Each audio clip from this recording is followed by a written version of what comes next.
This is Your Other Brothers Podcast.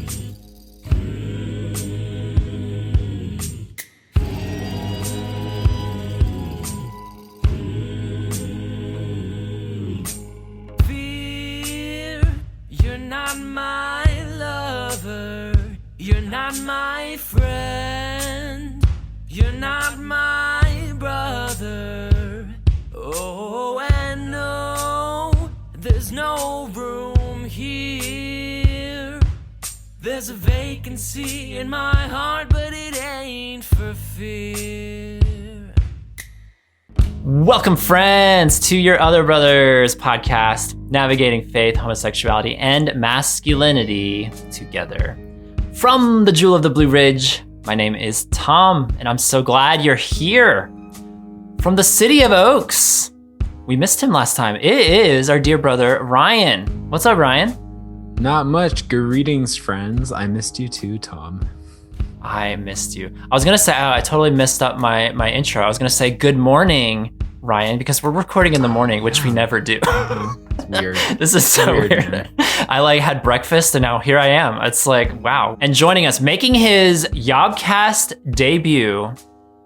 I was debating how to intro this, but I'm going to go with this. From the folksy tundra of Minnesota, it's our other brother, Aaron. What's up, Aaron? Hello. Thanks for having me. Pleasure to be here. Aaron, I was going to call it, I've always called in my own head, I've called Minnesota the frozen tundra or some sort of tundra, but I always think of Canada because I have a beloved Canadian friends north of you. I've always considered that maybe the frozen tundra. So I was trying to think, okay, it's still a tundra, but what is it? And you guys, you would admit this yourself. You guys are so folksy up there. So that's what I went with. So folksy. I mean, right now it's actually raining. And so there is not snow falling, which is kind of a big deal. You never really know what you're going to get in March. So we'll see. We're hoping for the best. Yeah.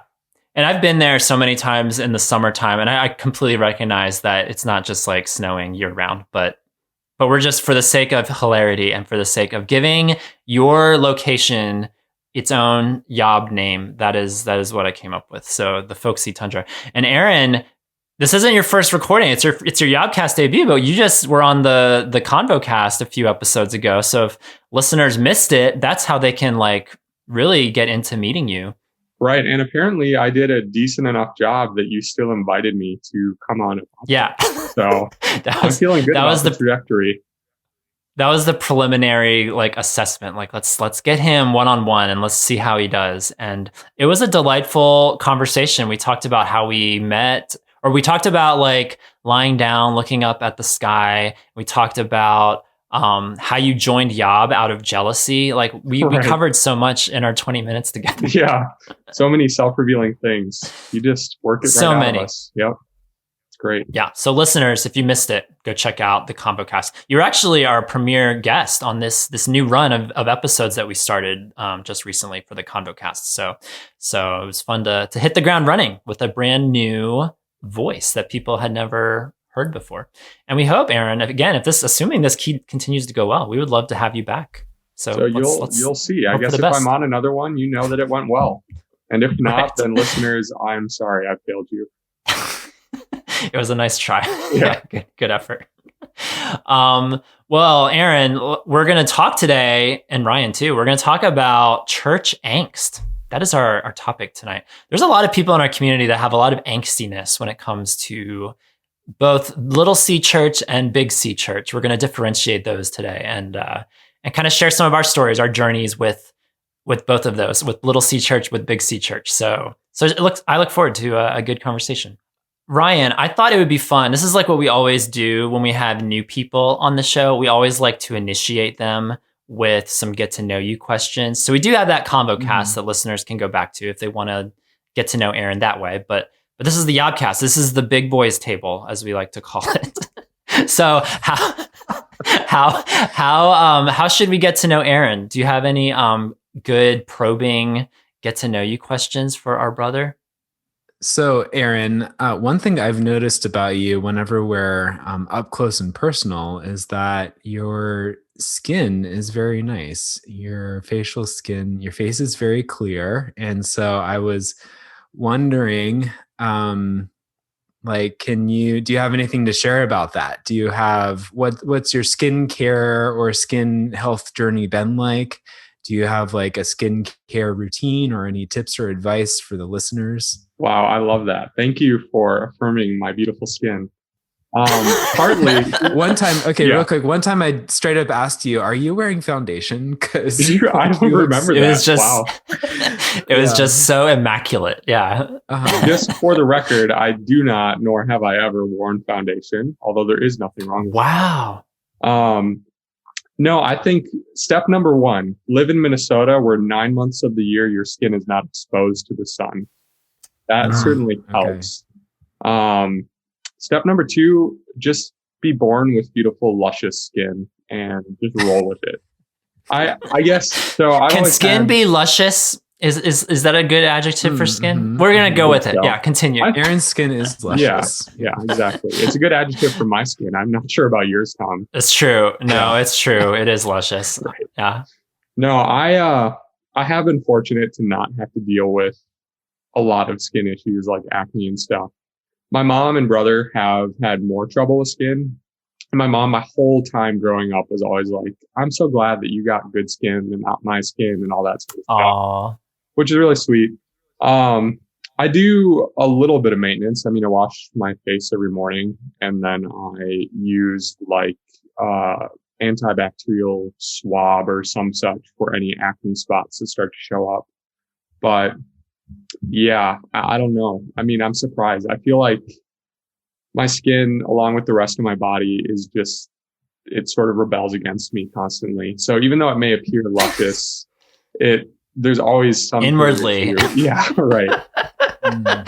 Been there, yeah. Right. Things may look like all right on the outside. It's not noticeable, apparently. Right. So that's good. So he is born with it. It is not Maybelline. No, it is not Maybelline. Ryan, I was going to use that joke. Maybe he was born with it. Yeah, you've got strong, what is it, Swedish blood in you? I do. Yeah. And Norwegian on the other side. So the genes were ever in my favor in that way.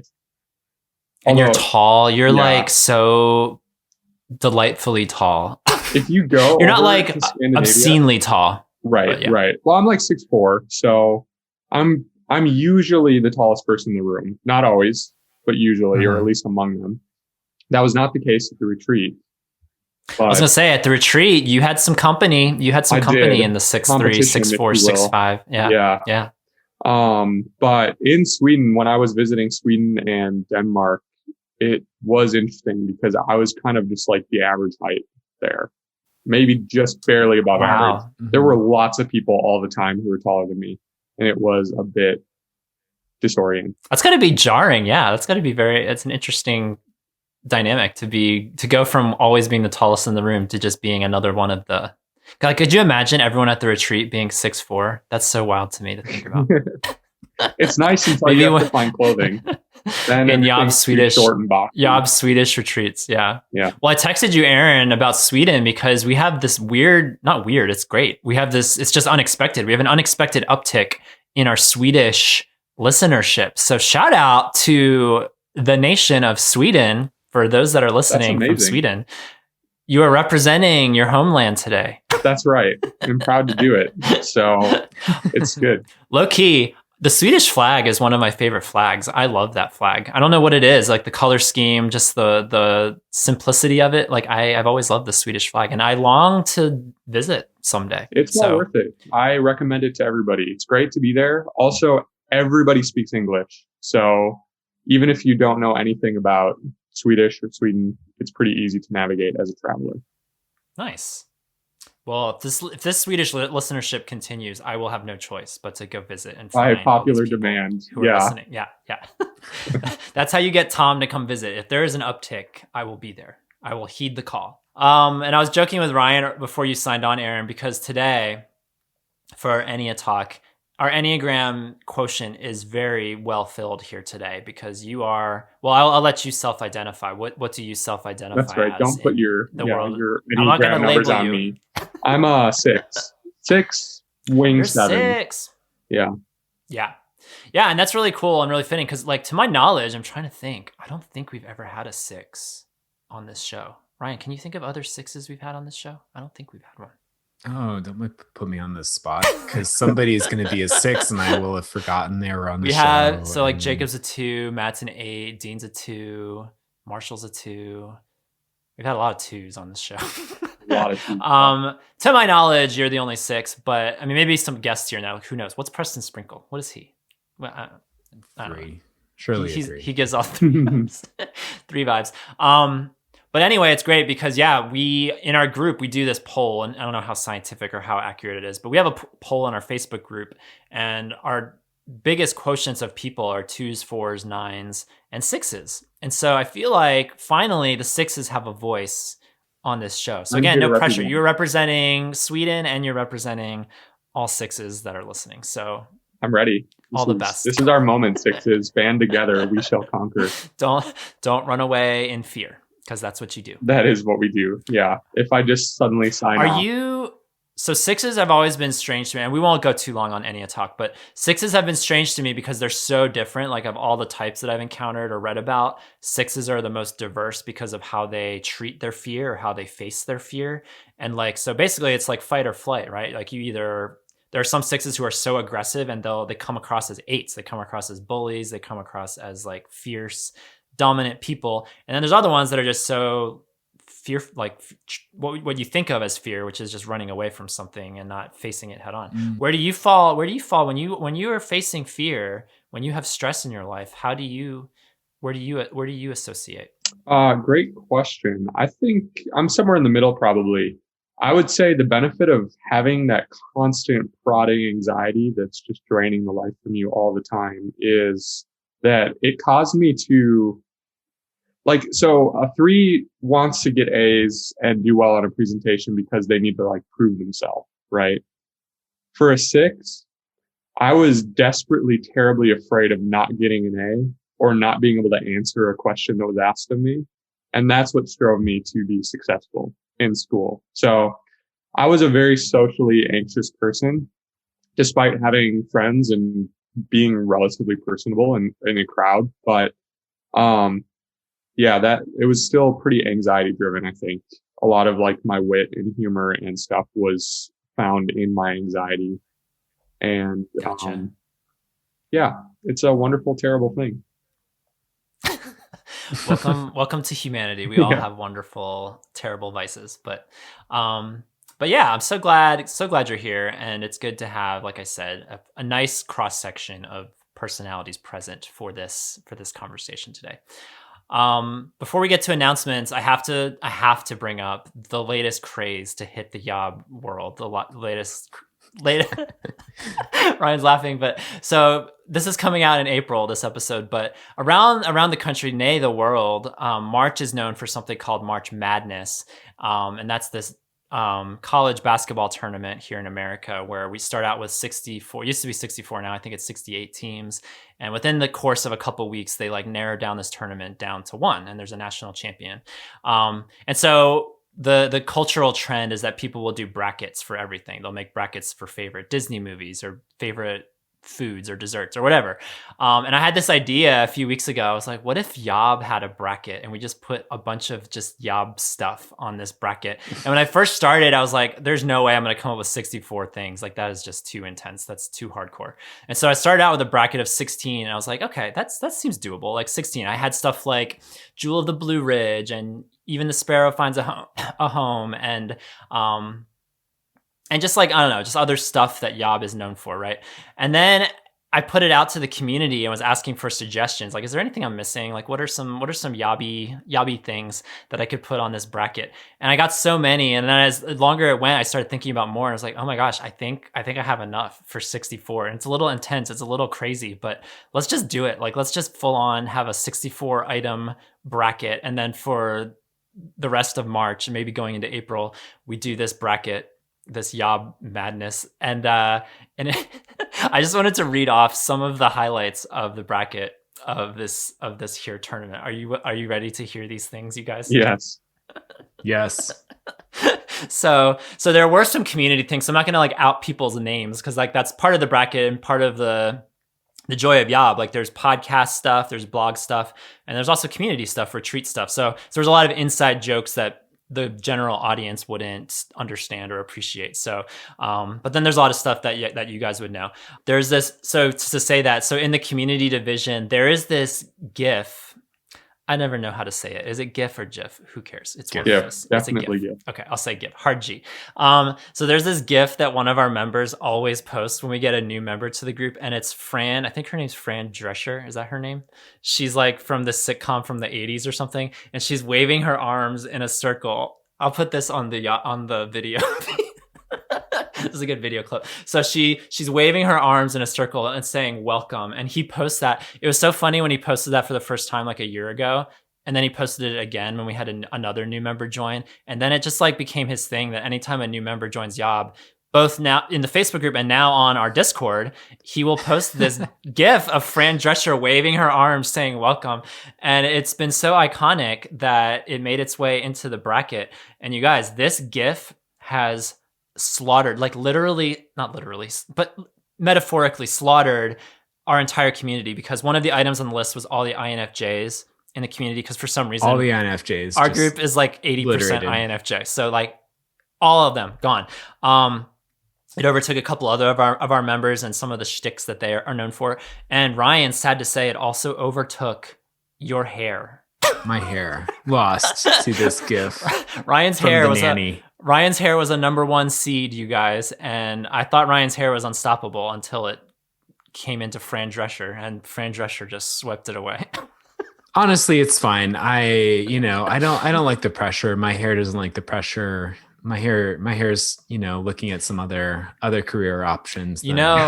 Ryan, not to down your hair. It doesn't look as poofy today. It looks a little down. It's a little deflated. I have not. That's fine. My hair is good at other things besides winning tournaments. Ryan? Did you want to subject your hair to this scrutiny, or did Tom just do it to you? My hair was entered into the tournament without its consent. Yeah. Wow. No wonder it lost. It had no will to carry on. I was wondering, Ryan, if you were hoping your hair would win or if you're like, oh gosh, please let it lose. I'm not going to lie. I voted for my hair every time. Oh, you did? Okay. I was wondering. I don't want to get I'm not heartbroken. I don't want people to out how they voted at the ballot box. Like that's a personal decision. So I'm not going to force anyone to say how they voted. But yeah, nonetheless, Ryan, sadly, your hair had a good run. It made it through a few rounds. It defeated Nate's sexuality. So there's that. Oh, wow. Yeah. We had Straight Nate going up against Ryan's hair, and Straight Nate had no chance. Sorry. I defeated his straight sexuality with my fabulous hair. That is not, that hasn't worked out as often as I would have liked in my life. Yeah.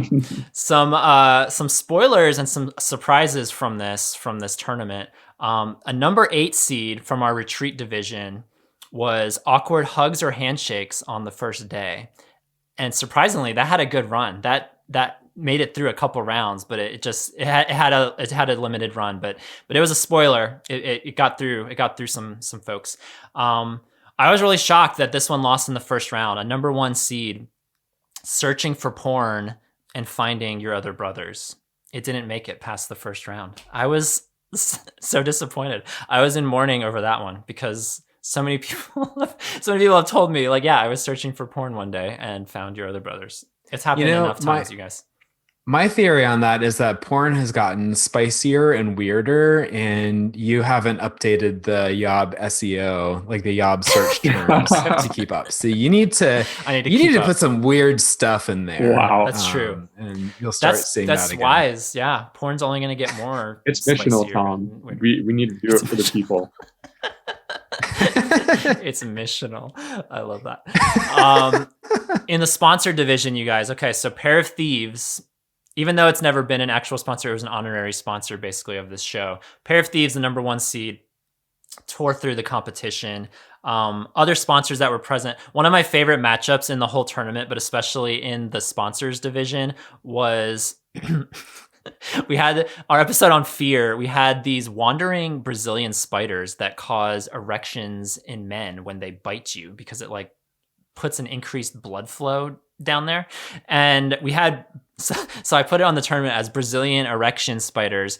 And then there was a matchup between them and Preston Sprinkles. So I just imagine, and Preston Sprinkles, plural. So I just imagine Preston Sprinkles standing on a hill with an army of Brazilian erection spiders coming to him. And in my head, I had him shirtless with like a machete or something. Like that's how I was picturing the matchup.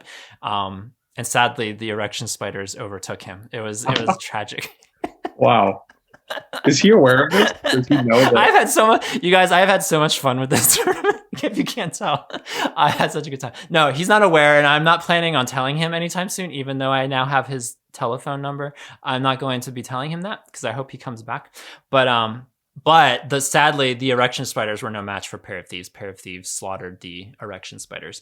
So finally, Pair of Thieves had such a run through the tournament, and Pair of Thieves met its match. Sadly, this one caused a rift on the Discord. There was a rift when this happened. Pair of Thieves lost to the Enneagram, and this caused an uproar. People had strong feelings about this loss. I guess I should mention people were voting. Yeah, people were voting on all of these throughout the tournament on the matchup between one or the other. So the Enneagram made it into the final four against Bro Cuddling. Specifically bro cuddling, which Ryan, I love how you just like, can we just call it cuddling? Why do I have to call it bro or as I like to call it, cuddling. But it's been dubbed bro cuddling on our community. So this was the matchup. So it was Enneagram versus bro cuddling in the final four. And on the other side, it was that Fran Drescher gif against You Are Not Alone, Even the Sparrow Finds a Home. Like our classic tag sign off against a gif. Hilarious matchup. And so now I'm revealing this for the first time to you guys and because it hasn't been announced on the board yet, but we have our finals. Our finals are set. And by the time our next episode comes out, we'll have a winner. So I'll be sure to announce the winner on our next podcast for those that are super curious about all this craziness. But I was shocked. I was shocked by these results on both sides. Fran Drescher finally met her match in our tagline. It was a classic case of like, do you vote for the silly thing or do you vote for the serious thing? And by a hair's margin, people voted for the serious thing. So in the finals, we have You Are Not Alone, Even the Sparrow Finds a Home, representing this podcast, really the heartbeat of our community. We welcome the lonely, the outcast into our boat, into our ship. And then on the other side, we had Enneagram versus Bro Cuddling. And this has been the dark horse. It's like won by double digits every single time. But Bro Cuddling has advanced to the finals, to the matchup. So I am really curious to see, again, what people are going to go with. Are they going with the mantra, with the sentiment that you are not alone? Or are they just going full on for the physical touch all over? the Bro Cuddling, the cuddling. So that's the matchup. And we'll see how it. I feel like this is going to tell us a lot about our community. I know this whole tournament's been so telling. Like, what do people care about or get inflamed? Because people have been they have opinions. Which is why I'm relieved that an underwear brand didn't win in the end. Right. Yeah. Because the optics are a little weird. Like, oh, those guys are super obsessed with underwear. Right. So now we're either super obsessed with cuddling or our sign off. So I don't know. We'll see. We'll see what happens. But I think it's been enough. Even though there have been intense emotions shared, I think this has been enough of a success, enough of a thing to at least distract us from COVID, that I would love to do this again next year. So stay tuned for Yob Madness 2022, when the world is hopefully a lot less mad. And that's a great segue to our Discord and our Patreon community, because it has been taking off lately, you guys. It's been awesome to see people getting involved. We have our Facebook group. We've always had our Facebook group, but this new Discord has been really great to have more avenues for connections. So check out our Patreon, patreon.com/yourotherbros, to get involved in the madness. that is our community. We love the support. Thank you, all of you guys, for supporting Yob. And you guys, I really need it. This is the start of a conversation for Aaron, for Ryan, for anyone listening. Normally, when like up until now, we've always had a goal with our Patreon. Like when we hit a next tier, when we hit the next number of patrons, we'll do this, we'll commit to this. And I've been racking my brain because we're over 200 patrons now. That was the goal, to hit over 200. I would bring back the ConvoCast on a bi-weekly basis. So we've done that. And now I've set another goal for 250 patrons. And I don't know what to do, you guys. I don't know what to commit to. Like, what's something else we could do when we get like 40 something more patrons? Like, I wanna just put the feelers out there and maybe harvest some ideas from our community. Because I don't know. Like, do you guys have any ideas? What could we do at 250? What could I do? It's a tough one. You could do something crazy, like it has nothing to do with the podcast or blogs or anything, but you're just gonna shave your head. Or that's an idea. I could just do a wild, wacky stunt, a one-time thing. Right. Yeah, maybe. I don't know. That's a good idea. I hadn't thought about that. See, here I am thinking about like what other productions can we do, or what other social medias can we get on? Like, I don't know. I'm racking my brain trying to figure that out. So hopefully we'll get some good feedback from me mentioning that. And this is a reminder from our last podcast. We have a Spotify playlist now available called Heart of a Brother, and it's really great. It's over 100 songs, a lot of them submitted by members of our community, songs about adventure and brotherhood and coming of age. And it's been really fun to continue to add to that, to kind of go with the theme of angst. Like, I was in an angsty mood the other day and was listening to some Lecrae and some NF and like getting some like really, really intense rapping songs on there, because we were definitely missing the rap. And so I put some of those on there. And so it's a nice little cross section of songs. Ryan, we mentioned on our last episode that we have a couple Sufjan songs on there. Yeah. And we wanted to include you. We wanted to include you in the Sufjan fandom, because I know you're a big Sufjan boy. But Ryan, you had a favorite. Do you care to share what one of your favorites of the Spotify playlist was? You shared it on the Discord. Yes. Ever since I started listening to this playlist, the first song I double click on to start up is I'll Make a Man Out of You from the Mulan soundtrack. Yes. And that's been stuck in my head nonstop ever since. And I'll be honest, like I watched Mulan like once when it came out. That was not one of the 27 Disney VHS tapes in my household. And so I had only heard that song once, but that came up on Spotify, and I was like, "Oh man, this slaps! Like, I'm into this." It slaps so hard. Mysterious as the dark side of the moon. My goodness, the poetry. Let's get down to business. Would you like to sing it for us, Ryan? We don't have the rights. Yeah. Oh, we have to be right. We have to be careful. Yeah, we've already said too much, but yeah. So that's on there. If you just want to listen to the Mulan song, as I call it, over and over, you can do that, and I've done that as well. So it's a great little playlist. Heart of a Brother. We'll link it in the description. Yeah, would love your follow of our playlist, because we'll keep adding to it as songs make their way into the mix. And just as a reminder, we now have a Yob store, store.yourotherbrothers.com. And you can check out we have my book, we have some stickers, magnet. And the big item is our You Are Not Alone coffee mug. You Are Not Alone, Even Sparrow Finds a Home. Also known as in the finals of Yob Madness bracket. So if you would like the mug, you can check out our store page and check that out. We would love the support in that way as well. And there's a lot of new stuff. This has been like a exciting new year, because the other new thing I wanted to mention that I don't know that I've mentioned on the show yet, I don't think I have, is that we are now on TikTok, you guys. This has been a long time coming, because I got the Your Other Bros, all of our social media, it's Your Other Bros. If you search, it's always at Your Other Bros. And so I got Your Other Bros on TikTok, I don't even know, like a couple of years ago, at least a year and a half ago. And it's just been sitting there. I was like, you know what? Maybe we'll do something with that someday. Maybe not. I don't know. But it was just sitting there. And then finally, in the torrent of all the new stuff, the new website, the new store, the Spotify playlist, the Discord, I was like, you know what? Let's just do it. Let's just try TikTok and see what happens. And I started uploading some just little 15-second video clips with excerpts from our blog. And to my absolute surprise, had no idea it would happen this quickly, but thousands upon thousands of people started viewing our TikToks and also following us. And we're up to over 2,000 followers now on TikTok.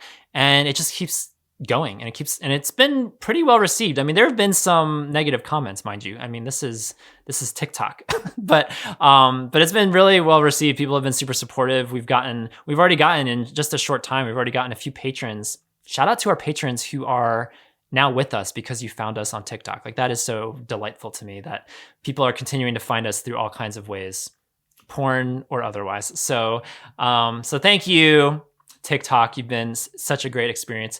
If you're on the talk, if you want to follow us on YOBtalk, go to TikTok and you can search Your Other Bros. You'll find us. We would love the support there as well. That's such a greetings fellow kids moment. Hey, are you on the talk? Are you on the talk? I'm trying to make the talk a thing, but I don't think people are catching on. They're not rolling with me.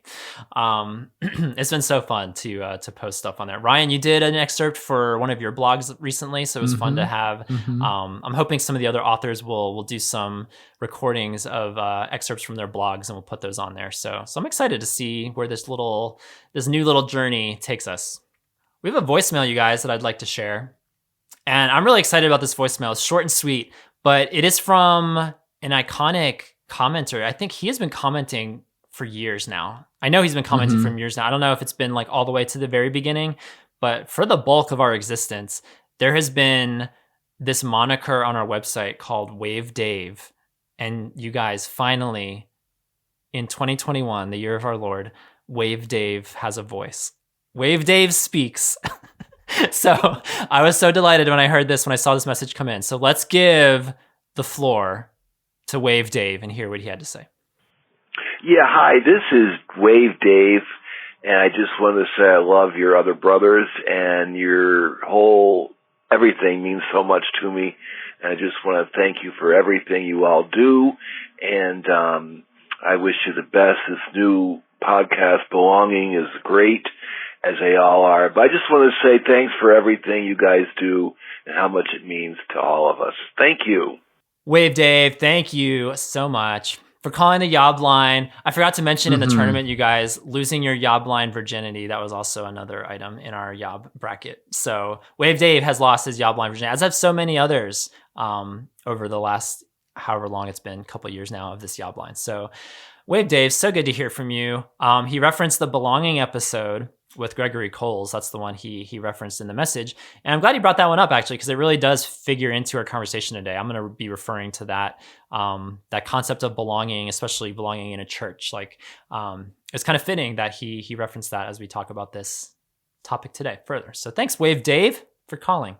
Yes, thank you very much. It's great to hear from you. And I've seen your name and seen your text so often. And I love that you called us. So thank you. Thank you for your kind words. And we'll see you in the comments, Wave Dave, as we always do. We love our faithful comments. Thank you for commenting, everybody who does. And to sponsor this episode on Church Angst, you guys, angstiness bleeds out of our fingernails. Don't you agree? Ugh. Terrifying So a big image. shout out. Yes. A big shout out to our sponsor of this episode, Black Nail Polish. You are the hero of this episode for especially giving Enneagram 4s a voice. When we are feeling the feels, when we are angsty from head to toe and everywhere in between, Black Nail Polish, you give us the expression that we desperately need. So thank you, Black Nail Polish, for fueling this episode on Church Angst. Isn't angst a fun word, you guys? I love saying that word. Yeah. How would we define angst? Angst. That's a good question. I should have, I'm normally good about looking up words that we like reference, so we know, like, we all have a common knowledge of what we're talking about, But I did not do that with this. So I'm going to look it up and see what Miss Miriam has to say. Queen Miriam. Okay, Queen Miriam, she says, this is angst, a feeling of anxiety, apprehension, or insecurity. Anxiety, apprehension, insecurity. So that's what we're talking about as it relates to the church. Again, big C, little c, all the other C's in between. That's what we're talking about here today. So I thought it'd be good to open this episode and just kind of get a little quick backstory on all of our church journeys, so we all know where we're all coming from. I know Ryan and I have shared various aspects of our church journeys in all these many episodes now, but so we'll kind of rehash some of that. But then Aaron, we're getting to meet you for the first time, so we'll get to hear your church journey as well. So I guess just in a 30 seconds or less, like what is your church journey like, denominationally or geographically, if you've moved around? Like that's kind of what I'm looking for, is just kind of like let's get the skeleton of our stories first, and then we'll kind of dive into what we've experienced along the way. So Aaron, as our guest, why don't you tell us first, how have you gotten here? Tell us your journey. Did you grow up in the church? Did you find church along the way? Do you still go to church? Assuming we live in a non-COVID world, I don't know, it's hard to jump around the logistics of this as far as going to church in 2021. But tell us real quick just what your journey with church has been. Yeah, my church journey is a little bit of a windy road, but I have always been a part of a church. Grew up in a Christian family, that cliche. But started out in a Lutheran church and moved during elementary school to a different city. And so we kind of looked around at different churches, ended up after a while landing on a non-denominational church. And I was there probably 10 or 15 years, so a good chunk of my life. And then went to a Baptist college and am back at a Lutheran church now. So still currently attending virtually. So depending on how you feel about that in the COVID world, maybe I am or am not attending church currently. But yeah. Nice. That was beautifully concise. It's like you've been podcasting for years. Thank you. So professional. What about you, Ryan? What's your church journey looked like? Yeah, I grew up in non-denominational churches that sort of lean conservative, lean Baptist-y in terms of their theology and their structure. I look back and I realize that I've actually had a very easy go of things with the churches I've been a part of. The more I've gotten to know people in our community of gay and same-sex attracted believers, the more I see like how many awful horror stories are out there, and I've come to appreciate that my background is actually, all things considered, very good. And so I think there's a lot of potential for problems in non-denominational settings where there's not like a denominational structure above your church. But I think in a lot of ways, with some churches, it gives them the freedom to be there for me in really good ways that I think some denominations are struggling with right now. Yeah, well said. For myself, I grew up, I've had a mostly non-denominational, similar to you, Ryan, I think, mostly non-denominational sort of journey with church with some Baptistiness thrown in there. I grew up in a small community church in Pennsylvania, and then went to a larger Southern Baptist church, which I did not like at all when I was a kid growing up in high school. And then as I became an adult, I think it's been interesting to figure it out. Like, I don't have to go to my parents' church anymore. So now I have to figure out, like, okay, what do I believe? What kind of church do I want? And so when I lived in California for a while, I was really drawn to I've always been drawn to music. And so I've always been drawn to like good worship. Like, can they connect me with the Lord with good worship and not just like worship trapped in 1938 or something? Like, can I connect with the Lord through whatever worship they put on? And so that was usually my biggest litmus test, I would say, in my early 20s, was like, how's the worship? And my life has evolved now. So now that I'm in my early 30s, like, worship's still definitely important for sure. Like, I prefer to connect with the Lord and some good worship, good musicians. But becoming more involved with Yob and just connecting with church and becoming more involved in ministry, I've definitely seen the importance of like a solid staff, solid pastor, solid teaching. And so that's kind of been more of my inclination, I guess, in recent years, and certainly at the church I attend now, which again has Baptist-y foundations and loose connections, but nothing like super affiliated at this point. So I've always been more comfortable in the non-denominational realm, kind of for reasons that you were explaining, Ryan, is like, I don't know, church politics. That's always been like this angsty thing in me. It's just like, oh, like I hate people deciding things, and it just puts people off. And we will get into all of that with churches, but that's kind of a snapshot of my journey as well.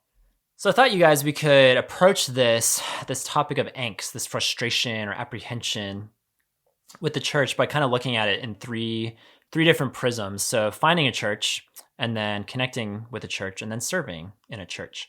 And I put this out to our Yobbers on Facebook, and I wanted to hear from them, what's caused you the most angst? And I told them they could vote on one, they could vote on two, or they could vote on all three. And it was overwhelming, you guys. It was bro cuddling levels of overwhelming in the poll results. And 35 out of like 39, 40, it was like so tilted that most people have apprehension with connecting with a church. And we had 4 people vote on finding a church, 4 people voted on serving in a church. So there's some apprehension in those two areas, but it seems predominantly, and I voted for connecting. I voted connecting and finding. So it seems to be in our community, at least in our Yob community, but I think, I would dare say the greater Side B community, I think that's a source of a lot of church angst. It's getting connected. It's finding your people, finding your tribe, finding a way to not just be a seat in the pew, but to be something a little more than that, to have that connection. Is that something you guys resonate with as well, whether you voted or not? Like, I'm not going to dive into the ballot box, but how has the effort of connecting in a church been for you? I think it's been difficult. That's probably the one I've struggled with the most, because there's so many churches out there. I think you can pretty easily find a church to at least try. And you can even usually do a little screening ahead of time. You get an idea of how do they land theologically on things? How does that line up with where I am? Or just have an idea based on the denomination. So I think finding a church, I guess it depends how you define finding a church. If you're talking about just finding a place to try to connect to, then I think that's easy. But if you're trying to find a church that is a home, I think that's where connecting comes in. And so those are kind of coupled together, where you find a church and you have to see how is that going to actually work out. Is there going to be a place in that church for you to really feel like family, have community, and feel encouraged and like you're being spiritually poured into? And I would say I've struggled with that. That's partly why I've been in different churches throughout my life. Yeah. What about you, Ryan? Yeah, I think most of the angst in my life that has come from church involvement has been from trying to connect and be connected in the ways that I feel like I need. I think I've struggled to see how my church community can take care of me in the midst of long-term, lifelong singleness or unmarriage. And I think there's, and so the angst there is not so much like, the church as like the ecclesial structure of the church, but more like the church community. And like, I would feel this around any, kind of any community I was trying to be a part of. where I just struggle to believe that the single people around me, or not single people, the married people around me with their jobs and their spouses and their kids and their pets and their houses have room in their life for me. And their plants. And their plants and their families, like their extended families. Yeah. Yeah, for sure. I've often wondered because, like, I voted in that poll, I voted for finding a church and connecting in a church because for me, finding a church, like, it was so maddening, especially when I lived in Southern California. Like, I think people have this vision, I don't know, in America and outside of America, people might have this vision of California as being this like godless bastion, right? But in Southern California, I mean, my goodness, there is a church on every corner, thousands, hundreds, thousands of churches, all denominations. So, I mean, there's so many millions of people living there. It's just like a natural outpouring. Is there's so many churches to choose from, and I would go crazy because I would be like, how do I choose one? Because I would visit one and some of the vibe just wasn't there, and I'd be like, okay, I'm not going to go back there again. Then there's other ones like, okay, I kind of liked, I love the worship or the teaching was good, and there would be like small churches, mega churches, big, somewhere in the middle churches, and I was just like really struggling with how do I even find a church? Like what metrics am I using? Like what is there one church that would be more conducive for connecting than others? Because then that's the secondary stress, the secondary source of angst is like, how can I connect? And this was back when I go back to my California years, this was back for the most part before I came out. I did come out to the world in the middle of all that, living out there, but that was the other issue. It's like I have this story of my sexuality that up until a certain juncture I had never shared with anybody, and so that was absolutely a part of wanting to get connected. The stress of getting connected. It's like, is there a place that's safe that I can share this aspect of my life? And then after I publicly came out, after I wrote my book and after I was blogging about my sexuality, like that's now an open part of my story. And so then that became the next evolution of me trying to find a church, finding a community. Yeah. On the topic of angst around finding a church, I remember the church that I'm a part of now. I think my angst of coming to terms with my sexuality at the time helped me settle on this church because my church at the time was very welcoming of the emotional experience of angst into the space, into the place of worship and into their worship. And they would every summer they would adapt several of the Psalms into worship music that they would write and arrange themselves. And there were these beautiful songs, but really just like the Psalms, like engaging in this darkness, this anxiety, this wrestling. And I remember going to this church and singing these songs and being like, okay, this is a place where I can bring my whole self into worship. And yeah, that was so helpful. And I think there is really a place for, in the best churches, there is a place for our angst there. Yeah. Our angst, our lament. That's a nice word to use as well. Yeah. I think to your point about a church being on every corner, it's true that sometimes like the number of choices just makes it worse because it gives us this mentality that we can just shop around and try to find the perfect church for us. And I think that's hard to do in the first place. We don't always really know what we want or especially what we need. But the other thing is, if you think back to how the church started, like a city just had a church. It had a group of Christians that was in a location and, they needed each other to survive the persecution, to survive this newfound faith that was Christianity.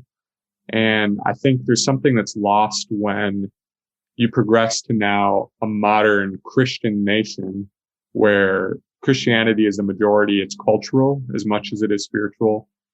And so it's hard to find a church where it's full of people who really have the same zeal or the same necessity for that church community as like the original Christians would have.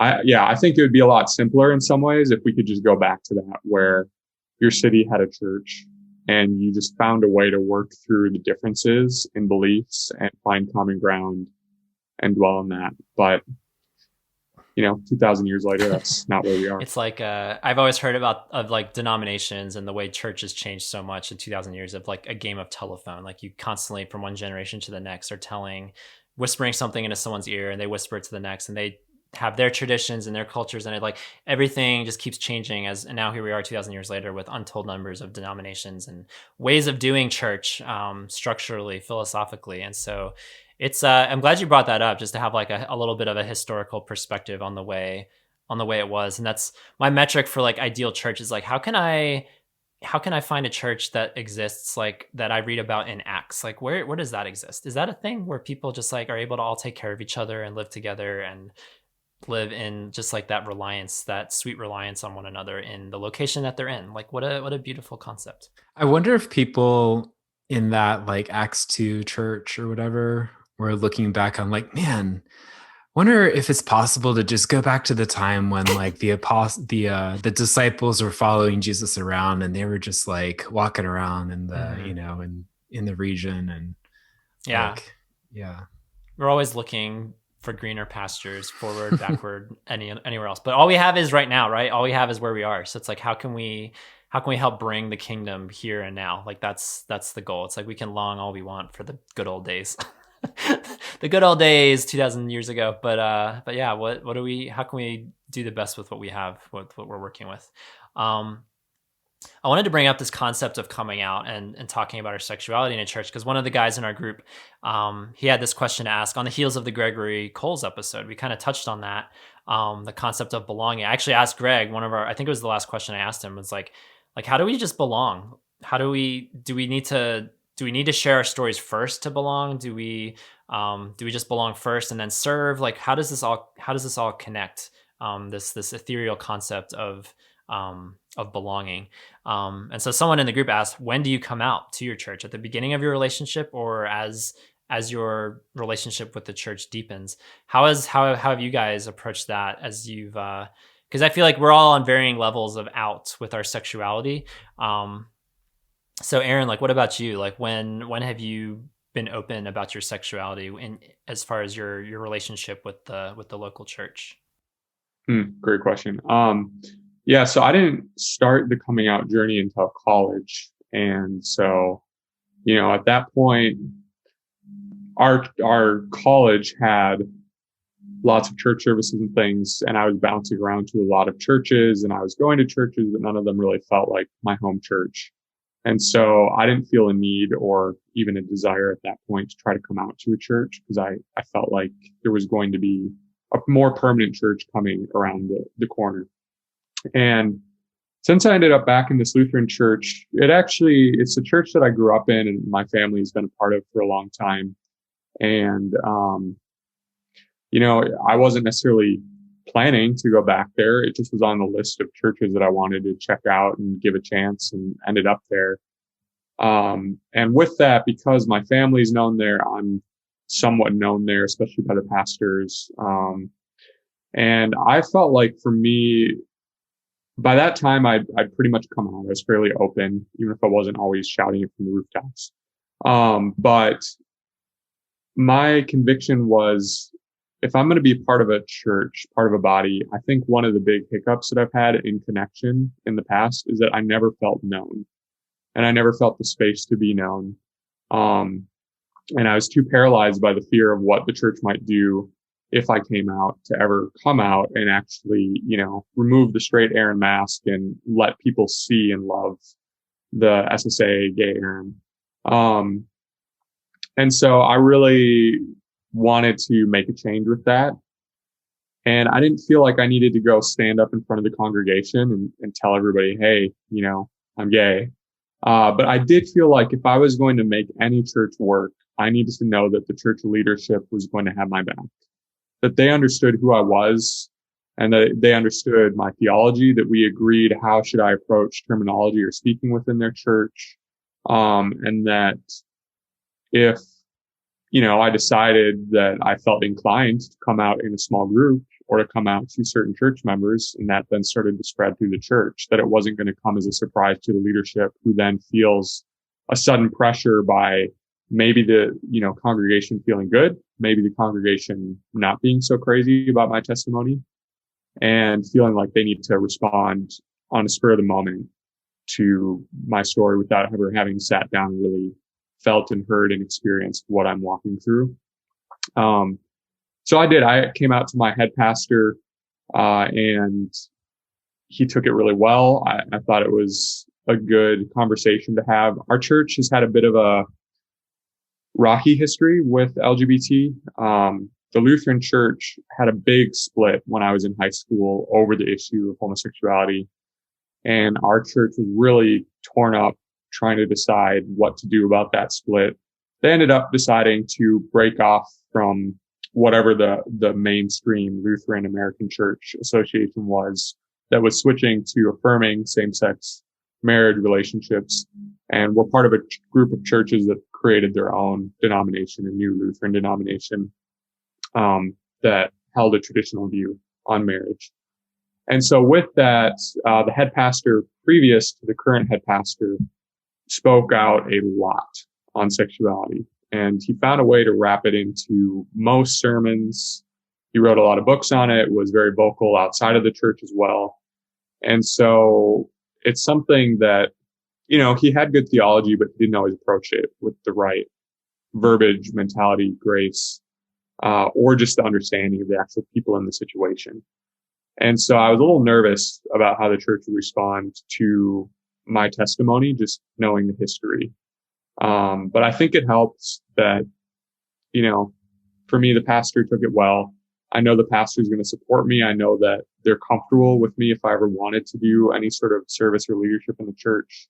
They would support me in that. And I think it's important for people to have that assurance from the leadership, even if they don't want to come out wider spread, to know that if this ever does, spread in your congregation, that you're not going to find yourself having put all this time and energy being known and loved by a church just to have the leadership kind of react and decide that you don't have a place there anymore.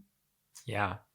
I'm glad you shared all that. Yeah. Thanks for sharing. It's, because you mentioned the Lutheran Church, and I know recently, as of this recording, like the Methodist Church recently had a split over this issue, and fairly recently, like month, if not a month or two, the North American Anglican Church had something to say, put out a statement about verbiage, about what language to use with regards to sexuality, sexual identity. So I know that this has caused a lot of grief to a lot of people, and I've never had that issue denominationally, but I know that that's something that a lot of our listeners can relate to. And so my heart goes out to people who have been hurt by these church splits or by these denominational statements that have come up in recent years.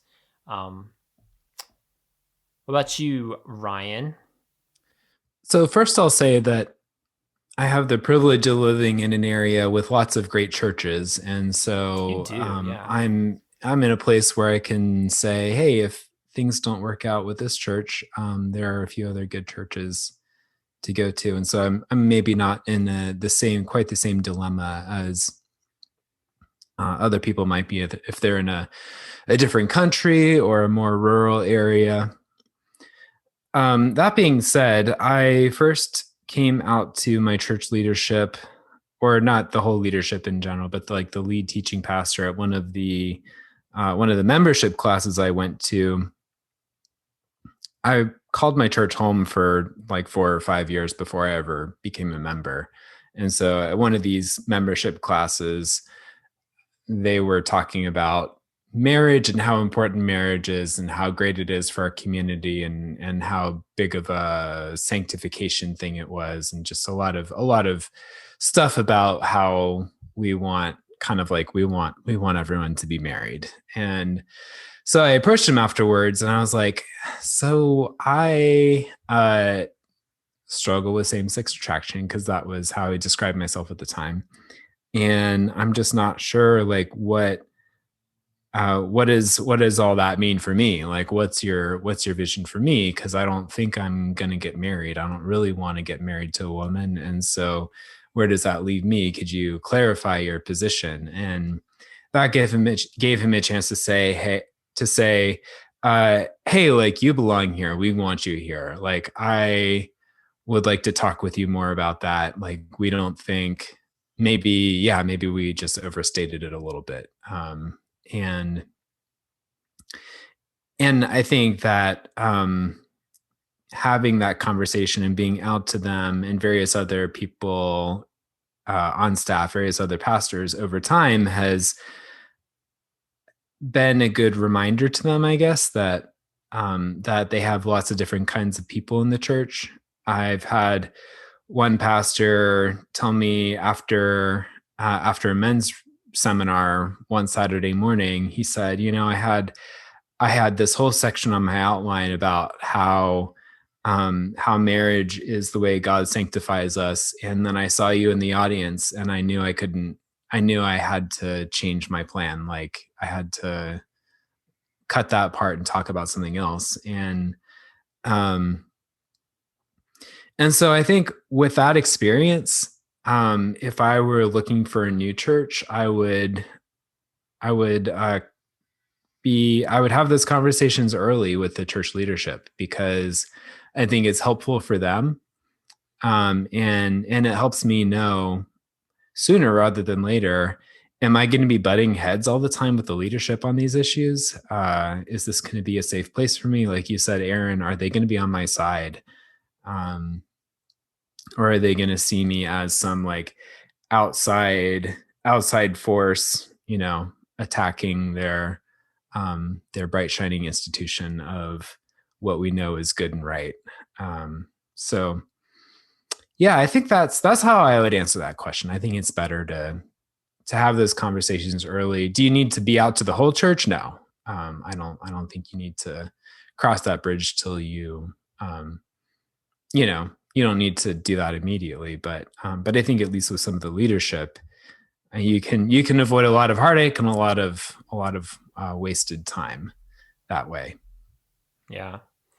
Yeah, I wrestle with the tension of like wanting to get that over with sooner than later, but then also not wanting, like, I don't want to be known as like, I'm the gay guy, like I'm the gay Christian or the SSA person or whatever. Like, I don't want that to be my dominant identity in the church. Like, other people feel differently about like how they're perceived or what labels they're using, but it's like, I don't want to carry that mantle. Like, I don't want to have that be the thing that I'm known for in with the leadership. Like I'm just that, And so I wrestle with the tension of like wanting to actually legitimately have those conversations and know that I'm supported and loved and that my perspective is heard. But then also like, but yeah, I also have all these other attributes and qualities that also warrant connection, But I think having that conversation early can help you tell whether or not they're gonna see you that way or not.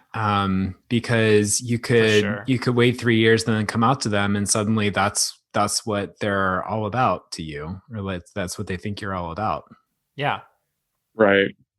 Well, and I think as unfortunate as it is, we're going to just sort of naturally be the gay guy a little bit, sure, because it's still pretty taboo in most churches, and most pastors still buy into this idea that there's nobody sitting in their congregation, or there's very, very few people sitting in their congregation who are experiencing any amount of same-sex attraction.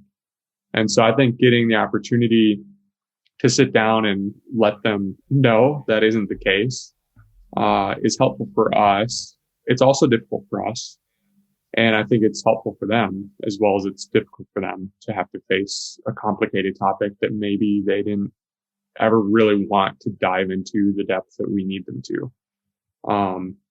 But my hope is always that if I can be the gay guy so that somebody else can come out later, and that's sort of just a side note so that they can help get some of the specific type of ministry that they need and then not be associated so strongly with their sexuality, then that's a win for everybody. And that's the only way the church ever really gets better, I think, is by people doing that sort of thing, being a little bit self-sacrificial sometimes. Yeah, absolutely.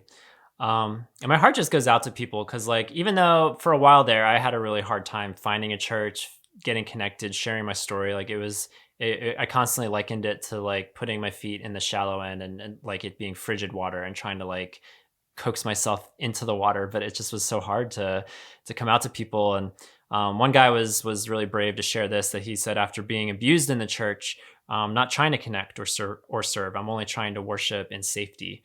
And so I know there are a lot of people who come in with a lot of wounds, a lot of baggage with the church, to put it lightly.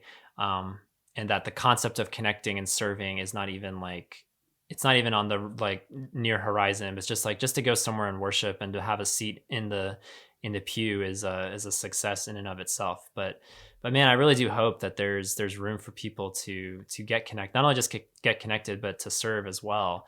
And I've been really blessed that like the church where I go to now here in Asheville, like I've been able to just have some really great conversations with a lot of the leadership team, and started a ministry last year, just as really awful timing, really just as the pandemic was starting, tried to get a group going for sexual minorities in the church. And we were able to connect in Zoom, and we've been able to connect here and there in small gatherings over the last year. And that's been really great. But I'm really looking forward to hopefully, getting to serve more and being able to connect and share more of my story with the church. Cause it's been a blessing to have that conversation early on, and to feel the support, to feel the love, to the point that it is now. And that's kind of where I wanted to wind the conversation up, was the concept of ministry and the concept of serving. Cause the reason I didn't vote that option in the poll is two reasons. Because number one, like for years and years and years, like it's only been until the last couple of years that I've even thought about serving. So I wasn't ever stressed or angsty about serving, because that wasn't even a possibility for me, honestly, for like, I just wanted to find a church, like give me a church I can actually attend weekly, maybe find a small group to join up with. And that's fine. Like I had no concept of serving. It was nothing that was giving me stress or angst for years. And then when I found a church where it was possible, like there was no angst about it. Like I just shared my story and felt like I wanted to serve, and there was an opportunity to do that. And so then I just kind of have moseyed into it. And so I'm curious how you guys approach the concept of serving in ministry. Either how have you done it, or if you haven't, is that something that you want to do? Both, I guess, in your local church, but then the bigger picture, the bigger church as well. Yeah, so for about 7 years at my church, I served in the kids ministry. I taught Sunday school for 3rd to 5th graders, and that is a place where I think a lot of non-straight people find a lot of anxiety in serving, because there's stigma around same-sex attraction. I think there's been a lot of very irresponsible conflation of same-sex attraction with pedophilia or child abuse. And so yeah, Ryan, I wanted to interject real quick, because I'm glad you mentioned youth ministry, because one of our yobbers said this: it's an unwritten rule in my head that it's a don't ask, don't tell situation, especially the bigger and more conservative your church is. So I know that is a feeling that so many of our listeners, myself included, because I've worked at camps and tutoring, and I've always wondered, like, I've never been involved in a youth ministry with a local church. And that's always been in the back of my head, like, what would certain people think? Right. Yeah. And when I started serving in the kids ministry, I wasn't publicly out. I wasn't publicly out to the church. I had a few conversations with some of the pastors, but it wasn't something that I went into with an explicit sense of they're like, people know, and so I eventually wound up starting a ministry at my church for non-straight people, and in that process kind of put myself in a very much more public position with my sexuality. And I was very careful about how to approach that, given my role in the kids ministry. I made sure to run my messaging by the pastors a lot. I made sure to include the director of the kids ministry ahead of time to make sure that she wasn't surprised by anything, because the last thing I want is for me to post this blog post on the church blog, and then she's caught off guard and getting all sorts of emails from parents, and she doesn't know what to say. She feels like under pressure to say something and maybe says the wrong thing.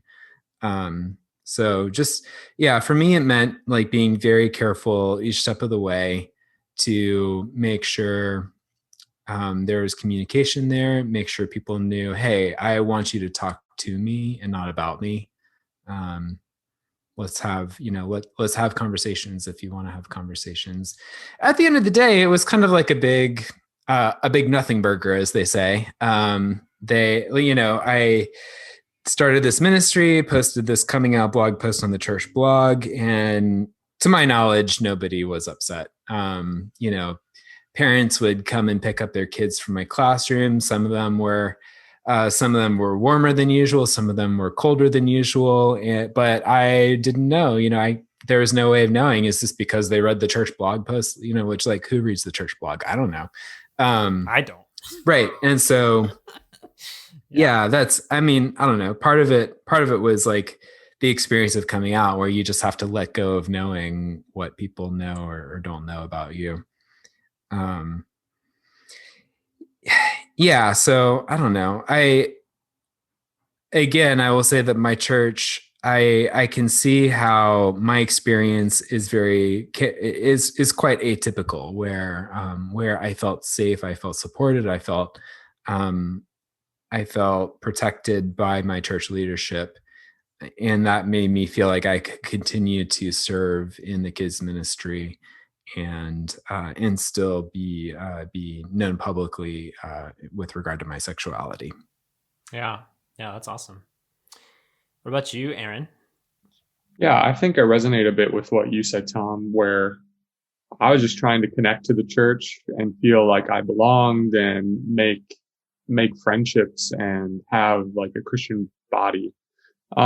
So serving didn't really cross my mind too much. I mean, I thought about it at times, but I never felt ready until I felt like I was known by my church and accepted by my church in some way.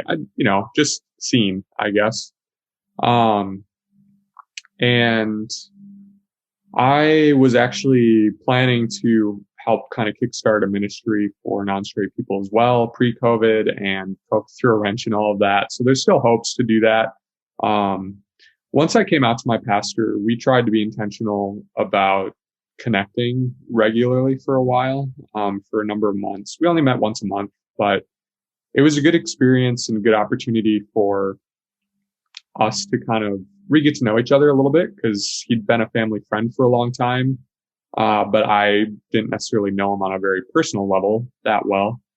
And, those conversations allowed me to have a space to ask questions and to throw out ideas of how could we as a church better serve sexual minorities, and is there a place for me to help with that? And are you supportive of that and open to that? So I think my church, I've been fortunate as well, like you, Ryan, where my church has generally been pretty supportive. I know I have the added advantage that the lead pastor and most people in that church have known my grandparents forever, known my family, known me since I was young growing up. And they know I'm not going to be the kind of person who's intentionally running around stirring up trouble or trying to change theology or do things like that. Like when I come forward with a concern, I think there was a certain level of trust already that it was because there was something real that was happening. And I think that's part of the difficulty of coming out to leadership in a church where you're not known yet is it's going to take time for the church leadership to realize whether or not you're just somebody coming off the street who's trying to come be a radical agent of the left or of the LGBT community, trying to usurp the Christian doctrines. And I think it's fair for people to have some of those concerns. So just like we need a lot of grace from the church, I think the church needs a lot of grace from us as we're going through the coming out process. But I also think that a good church is going to allow us to have a right to exist and be a part of that church and be ministered by that church, and in some capacity, at the very least, to minister in that church. Yeah, I would say for anyone looking for a church and looking for a place to serve, definitely build rapport at the church before you try to serve in the kids ministry or work with high schoolers or something. And even like serving in other places is a great way to build that rapport, to build that trust, to build that sense of like, hey, Ryan or Aaron or Tom is really invested here. They've invested a lot of time, a lot of energy, and they really care about this community and this church. So I think there are some of the angstier places to serve, maybe some of that angst could possibly be mitigated by just like spending some time in building rapport, and don't try to jump straight into those more sensitive areas. Yeah, that's a good suggestion. I wanted to read this story from our Yobbers because he had these two experiences. He's on staff with these churches, and I know there's a lot of church staff listening, whether you're gay or SSA or straight. We have a straight pastor listenership as well. So I hope that I hope this would just be illuminating. It would be encouraging to anyone, regardless of where you are in church roles. But this one guy shared this in the interview process.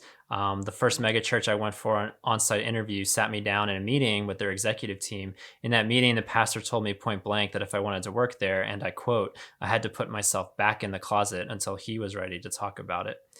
A few weeks later, I found and accepted the job at my current church, where my pastor and our staff are super passionate about caring for people like us. He told me point blank that he would put the church and his reputation on the line to make sure people like me had a place to belong and serve. The day he said that, my jaw completely dropped. So I know people have hard experiences with the church, especially when it comes to coming out and sharing your story that shouldn't happen. Like, it breaks my heart that it does, but I would encourage anyone, like, it's so easy to give up, and I've given up for times. Like, I just thought it was too hard. I'm not going to go to church anymore. So I've definitely had my seasons of just letting the angst overtake me, as fours like to do. Humans like to do, not just fours. But it's my hope that people would find some hope in that there are awesome churches out there. And I'm glad you mentioned grace, Aaron, because like it's easy to like. I think we talked about this a little bit with Greg, but like it's easy to point a finger at the church and look at all the ways, all the reasons that the church is broken and flawed and not doing a good job. Like, yes, we can do that, but we can also show grace, and we can also realize that a lot of the church is still learning about homosexuality and learning about people experiencing same-sex attraction, and maybe it is on you. Maybe it's not. Maybe it is though. Maybe it is on you to share some of your story with some people one at a time, and to help continue that education process, and education leads to empathy, and then out of that, who knows what can happen.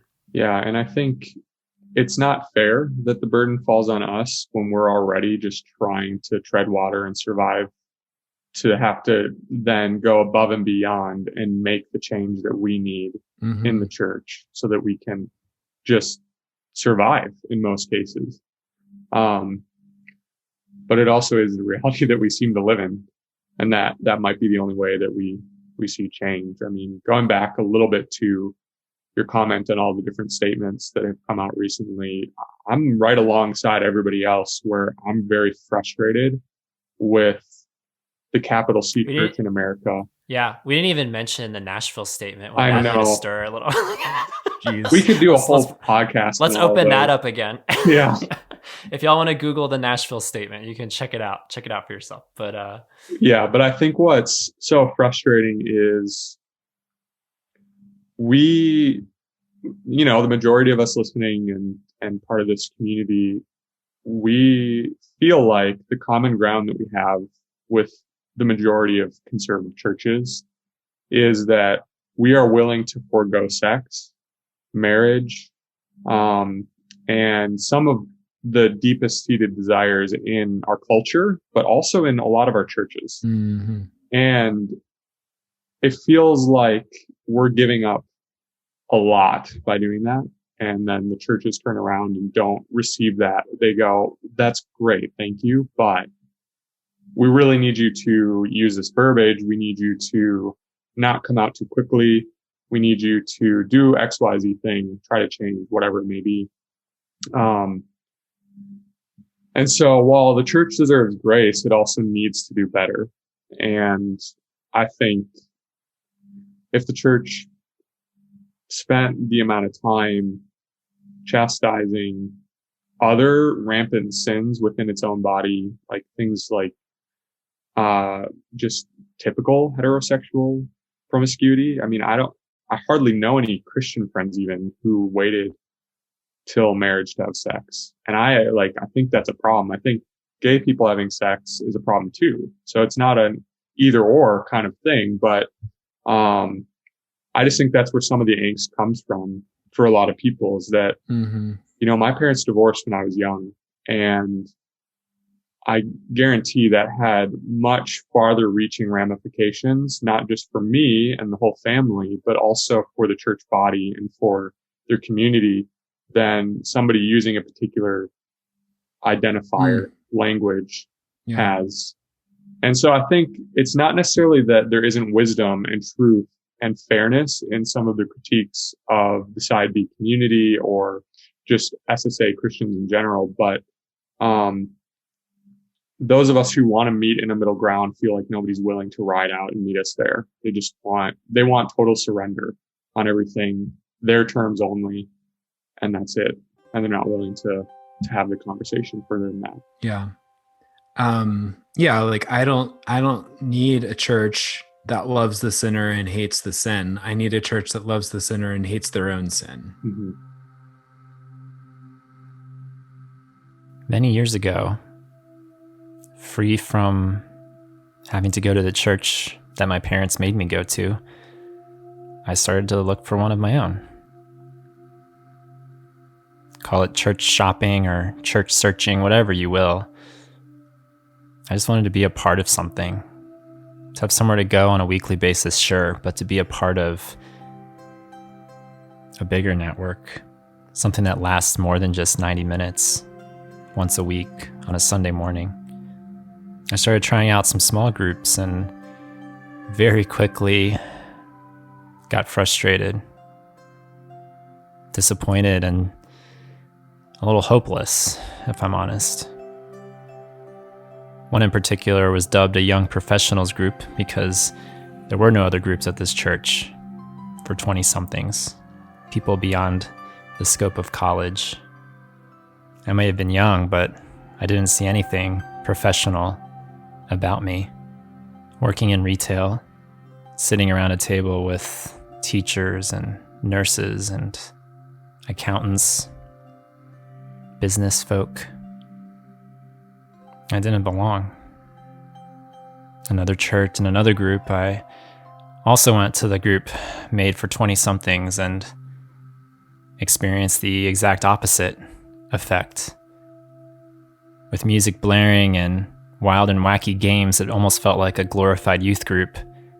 People trying to extend the hourglass on those years as teenagers. And I'd never felt so old in a room of people. As I've had years to process my church shopping and what I was looking for in a church, and in particular a small group of individuals, I realized that my sexuality has had a large part to play in those decisions, in my expectations. And while this may not be true for every gay or SSA-identifying individual, I certainly find it true of me, and I suspect many others out there, that because I'm not dating, that I don't foresee myself dating another person for the foreseeable future. I've translated a lot of those expectations into my local church to find someone that will complete me, fulfill me, be there for me, not just once a week, but every day, all week long. To say I do back to me and never fail me. And while it's good and right to expect something from our local churches, I wonder if I've simply been expecting too much, or simply not expecting the right things. Author Ronald Rolheiser had this to say about how some look at the church in his book, The Holy Longing. He says this: we go to church looking for friendship or ideological soulmates and often do not find them. This does not necessarily mean that there is something wrong with the church, merely that we have false expectations. To be an apostolic community, church, is not necessarily to be with others with whom we are emotionally, ideologically, and otherwise compatible. Rather, it is to stand shoulder to shoulder and hand in hand, precisely with people who are very different from ourselves, and with them, hear a common word, say a common creed, share a common bread, and offer a mutual forgiveness, so as in that way to bridge our differences and become a common heart. Church is not about a few like-minded persons getting together for mutual support. It is about millions and millions of different kinds of persons, transcending their differences, so as to become a community beyond temperament, race, ideology, gender, language, and background. He goes on to say this: church community can never be a functional substitute for emotional and sexual intimacy. It is not intended to be. One shouldn't go to church looking for a lover. And so, my brothers, those of you well integrated with your local churches, and those of you farther out, beyond even the shadows, in the middle pews or the back row, or sleeping in on Sunday mornings, to the fulfilled and the forlorn, may God show grace on us for all the wounds we've received, for all the baggage we carry. By His grace, may we find healing and growth in this life. And may we also learn to show grace to the church. May we feel and indeed believe in this call to contribute as a member of Christ's body. That we have an incredibly important role to contribute, stories to share, empathy to build, hope to offer. May our own integration with the church make the church a better church, a stronger church, more complete for both current and future generations. Better and stronger for the outcast, better and stronger for the desperate, better and stronger for the angst-ridden. God go with us ever and always, His people, His body, His church.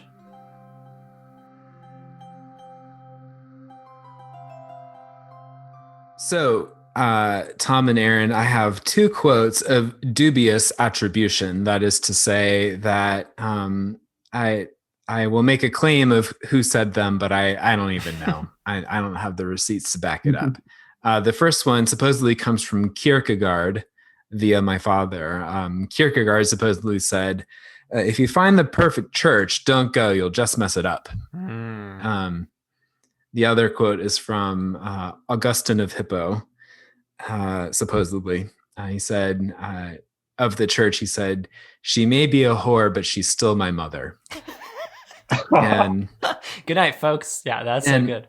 And I love the tension and the balance in these ideas that that the church is imperfect, but in a sense that's kind of the point. Like, it's kind of a beautiful thing that that God is, His plan A for all of the church's imperfections. His plan A is the church on earth. And the trajectory that He has set us on is one of the church eventually coming into her own as the body of Christ, the body of Jesus on earth. So I think that while we've had a lot of angst, there is so much hope, and there are so many promises from God about this. Amen. Well said, Ryan / Kierkegaard. Thank you. Yeah, no, that's really awesome. Yeah, it's our hope. It's our hope that however strong or fragile your hope is in the local church, that you hang on for another day, because we're all in this together. We're all part of the body, and let's make do with what we have. And it's going to be hard. It's not going to be easy by any stretch, but we're hoping that day by day we're making some progress on this effort. If you guys enjoyed this episode, or even if you didn't, if you have thoughts, we want to hear your thoughts. Just like Wave Dave likes to comment, you can comment too. Go over to yourotherbrothers.com/podcast. Find the episode 77 post on Church Angst. Share us your story about finding a church, connecting with a church, serving in a church. We'd love to hear your perspective, your journey of getting connected with the church and what your level of hope is, or what your level of angst is. We would love to rally around each other in the comments section. So go ahead and check that out. And thank you, Black Nail Polish, for polishing this episode. we really leaned into the angst here today, but yeah, it's all good. We're all still in this ship together, and onward, brothers. Aaron, it was so good to have you on the show. This has been such a long time coming. Yes. I'm glad to be a part of it. It's been really fun. And little spoiler backstory, Aaron, it was my hope that you would have made your YOBcast debut at least a month ago, but we had to it was so annoying. We had to have Dr. Preston Sprinkle on the show and Dr. Gregory Coles on the show. They totally delayed your appearance. Who do they think they are? Coming into our community from outside. I remember Aaron, I think you and I talked about it, it must have been December or January, I think, about having you on the show. And here we are in April now, finally having you on the show. So it's been a while. It's been a long time coming. But yeah, it's our hope that you'll forgive the doctors Sprinkle and Coles for the delay. We need to eat more apples to keep these doctors away. Yeah. Up the apple consumption. Yeah, it was one of those things, one of those tiny things. But Aaron, I think it went well. I think we'll have you back. So we look forward to talking again soon. I think that's going to do it, you guys. Another great episode. Love all of you guys for listening, for supporting the community. We'll be back next time for another podcast production. Tune in next week for another ConvoCast. For all your other brothers, my name is Tom. This is Ryan. And I'm Aaron. And as our coffee mug and our Yob Madness bracket says, you are not alone. Even the sparrow finds a home. See you next time, everybody. Bye, everyone. Bye. Thanks for listening to Your Other Brothers podcast. Our show is edited and produced by Thomas Mark Zuniga. Theme music is Fear Is Not My Lover by Nathan Rousseau. We'd love to hear your story. Comment on this or any of our episodes at yourotherbrothers.com/podcast, or share a story to play back on our show by calling us at 706-389-8009. You can also email us at podcast@yourotherbrothers.com, or write to us at Your Other Brothers, P.O. Box 843, Asheville, North Carolina 28802. If you enjoy our show, consider rating and reviewing us on Apple Podcasts. You can also follow us on Facebook, Twitter, and Instagram at Your Other Bros. Finally, if you'd like to further support our storytelling, community building efforts, consider becoming a Yobber. Yobbers pledge monthly on Patreon and receive perks like bonus podcast content, access to a secret Facebook group, regular group calls with fellow patrons and authors, and more. Visit patreon.com/yourotherbros for more information. Until we journey next time, we're glad you're with us.